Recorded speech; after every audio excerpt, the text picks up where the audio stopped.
Hi, my name's Buddy Wolf, and this is my Pachakacha for PIDP 3240 Media Enhanced Learning. Today I will be taking you on a journey of 20 chefs that influenced my life. They influenced me in many ways, some in person, some through history, books, and TV. All of them, though, left an indelible mark on my life and career. In the beginning, there was Marie-Antoine Carême. Born in 1784, this French chef epitomized haute cuisine, but was most importantly known for categorizing and developing the classic canon of French recipes, especially the mother sauces, which are still used to this day. Auguste Escoffier was born in 1846. He's considered the grandfather of French cuisine. Escoffier was responsible for modernizing the concept of the kitchen brigade and of traditional French cuisine. How kitchens are organized and run to this day reflect Escoffier's vision for efficiency. As a child growing up in the 80s, some of my first memories of food and television came from Julia Child. She taught us that cooking was fun and that everyone could do it. Her personality was larger than life, and she was responsible for making French cuisine more accessible to everyday cooks at home. Alice Waters hailed from Chez Panisse in San Francisco in the 1970s. The godmother of the slow cooking revolution, Waters was one of the first chefs to champion local products and producers and even to credit them on her menus. A true pioneer in American and California cuisine. Wolfgang Puck was an Austrian chef who brought his cuisine to Los Angeles and later Beverly Hills. He's known for developing California cuisine and fusion cooking. Starting with Ma Maison and eventually the world-famous Spago, Puck grew one restaurant into a culinary empire spanning the globe. Marco Pierre White was at the forefront of modern British cuisine in the 1980s. He was the first rock star of the culinary world. His dishes were new and unique, and he was responsible for developing up-and-coming chefs like Heston Blumenthal and Gordon Ramsay. Emeril Lagasse was the second chef that I recall watching on television. Lagasse was famous for his Louisiana style of cooking and for really being the first and most important celebrity chef in the modern TV Food Network era. It's because of Emeril and his success that the vast selection of food television that we see now even exists today.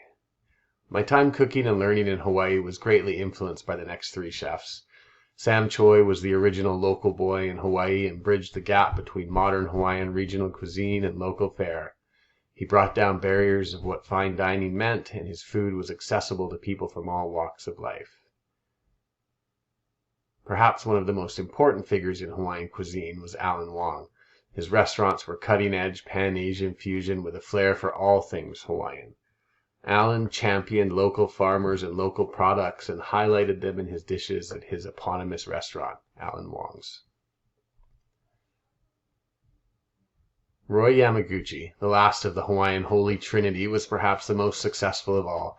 His brand became synonymous with Hawaiian and Asian fusion cooking, and his 30s Roy's restaurants could be found throughout Asia and North America. Coming from humble beginnings, these three chefs showed me what was possible in the culinary world. I first ate at Mario Batali's Babbo restaurant in New York in 2000.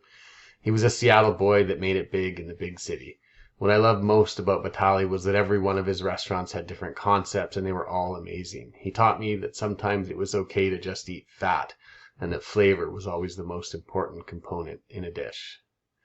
Anthony Bourdain was a legend in the culinary industry. He taught us all that life was best lived on the edge, challenging ourselves to go to new places and try new things and celebrate life and food as one. His books and his TV shows opened up the world of food outside of traditional French cooking, and the world was a better place for it. Charlie Trotter was the first modern American chef that I idolized. His dishes at Charlie Trotter in Chicago were beautiful and avant-garde and creative.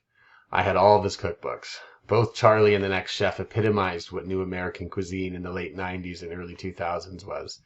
Sadly, Charlie passed away at the early age of 54, but his legacy continues to this day. Thomas Keller is the current patriarch of American cuisine. Like Trotter, Keller came up in the early 90s and rose to fame at the French Laundry in Napa Valley. His restaurants are in California, Miami, Las Vegas, and New York, and he oversees the U.S. Culinary Olympic team. Ferran Adria hails from El Bulli restaurant in Spain.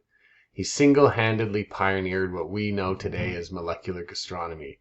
Treating his restaurant as equal parts kitchen and science lab, Adria developed concepts that are common today like foams and spherification. Adria made us question what food was and how we would experience it. Grant Achatz followed in Adria's footsteps at his restaurant Alinea in Chicago. Pushing even further, Achatz would blur the boundaries between food, dining, and experience by mystifying through molecular techniques and challenging all of the senses as a bit of a mad scientist in the kitchen. His dishes shocked his guests and made them question their understanding of dining. David Chang is one of my favorite chefs. Inspired by his Korean-American upbringing, he would start an empire based on the fact that good dining didn't have to be fine dining. His edgy Pan-Asian American Momofuku restaurants changed the way that we look at ethnic food, taking classic, sometimes obscure dishes and reimagining them in modern ways. John Bishop was an icon of the Vancouver dining scene. For 35 years at the eponymously named Bishop's, he developed an identity for West Coast cuisine, celebrating the bounty of fresh seafood and produce that British Columbia has to offer. Some of the best chefs from Vancouver came through his restaurant, and his influence can be seen at restaurants across the city. Umbra Menge brought Italian food to Vancouver. Technically, it was already here, but it was Umberto who elevated it to the next level. His influence on the Italian food scene and the chefs that worked in his restaurant is unparalleled. Considered the godfather of Italian cuisine in Vancouver, Umberto changed the way that we look at and understand truly authentic Italian food. Vikram Vij, an early student of John Bishop's, Vikram would change the way that we look at Indian and ethnic food in Vancouver.